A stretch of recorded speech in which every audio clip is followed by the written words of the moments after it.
How to make and create professional infographic on Canva PC in less than 1 minute. Hello guys, so in today's video I'm going to show you how to create professional infographic design on Canva. All what you have to do is log into your account on Canva and click on create a design and search for infographic. Click on infographic and it will take you to this page.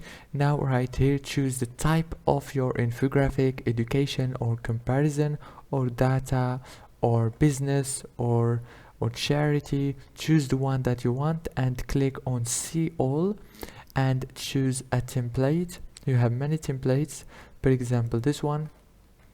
Now you can edit the text and the pictures and everything right here, as you can see.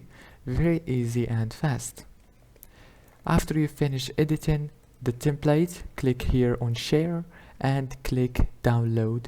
Choose if you want to download it as PDF or any from here. If this video was helpful, please don't forget to like and subscribe.